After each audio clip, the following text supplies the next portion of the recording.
Buying a used car could save you a fortune over a brand new model.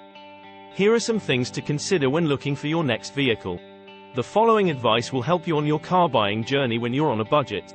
If you're nervous about buying a second-hand car, a dealer or trader is an easier place to start, as buying privately means more car knowledge is needed.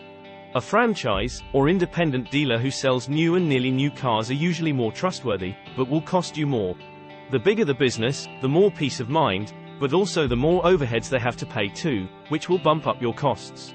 A main dealer or garage is likely to have put a used car through a rigorous inspection and offer a good warranty, usually 6 or 12 months. While this will come at a price, increasing the outright cost of buying the car, it helps to know the car has been thoroughly checked out and may also get a short warranty.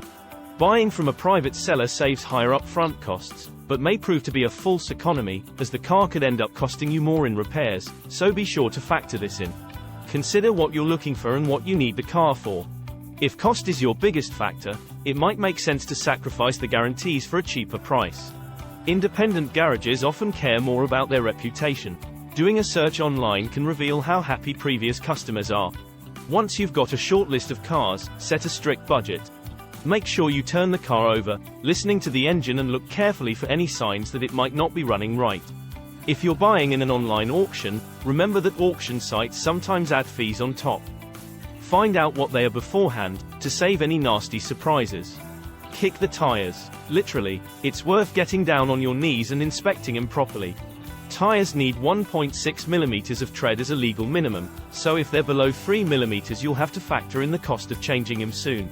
It's important to inspect a car in clear daylight. Rain or darkness can hide a lot. Don't be too put off by small dents or scratches. These can be fixed fairly cheaply, but do use them to negotiate. Open the bonnet and check all the levels, including oil, coolant, or power steering fluid. If they're low, it could be a sign that the car hasn't been well maintained. As well as checking the oil level, it's worth looking under the oil cap for signs of a white creamy-like substance. This could be caused by condensation, but is usually created by coolant mixing with oil. This can be a sign that the head gasket has failed. Most faults are a simple repair, but at the very least it's a negotiating point if something doesn't work as it should. Next, check for chips in the windscreen. If they're in the driver's eye line, the car can fail its next MOT. Also look at the front and rear lights, keeping an eye out for chips, cracks, and any fogging or internal moisture. Should the car come with a spare wheel? If so, is it there, and in good condition? Is there a jack for lifting the car if you get a puncture, and an adapter for any locking wheel nuts fitted to the vehicle? Be familiar with the specification of the car you're looking at. Ask questions if you think something is missing. If you're buying privately, check that the name of the registered keeper is the same as the person you're dealing with, and the address is the property you're buying the car from. If it's not, there could be an issue. The seller might be a dealer masquerading as a private seller, or the car could even be stolen. An MOT certificate isn't as important as it used to be, as you can now check a car's MOT history online to see when it is due. It's important to take a test drive when you're buying any car. A car which is problematic to start might need a new battery or alternator. These are the other important things to consider. Has the seller been warming the car up beforehand? Does it get up to halfway fairly quickly and stay there? Is it easy to find point, or is it a long way up the pedal travel? Do all gears select easily without friction or noise? Does it operate smoothly, without any odd noises? If you remove your hands from the wheel, does the car pull to one side or does it track straight? It's a common trick of car sellers to turn on the radio during a test drive. If this happens, turn it off and listen to the engine. Accelerate through the gears. Does it keep up with traffic okay? If it's overly sluggish, there may be issues.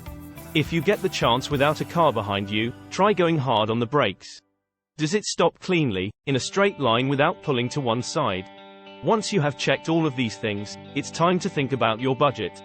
If you're buying from a dealer, there may be scope to get some extras thrown in free rather than simply money off. Don't buy a car from a private seller in a public place. View it at their home so you can see the address matches the V5 keeper's document. Buying a used car can be stressful, but if you think you've found the right car for you, make sure you ask the following questions to give yourself some peace of mind. Am I seeing the car, not just meeting the seller? Can the car be sold legally with no restrictions? What are the reasons behind the car being sold? Does the car have all its paperwork and service history you can see? How many previous owners has it had? Has the car ever been in an accident? Is the seller the registered keeper? Is the car accurate and as described in the ad? Does it work, i.e., is it drivable today? If so, can you take it on a test drive? If you can satisfy yourself with all these answers, you should get a great little car to drive around that won't cost you the earth to run.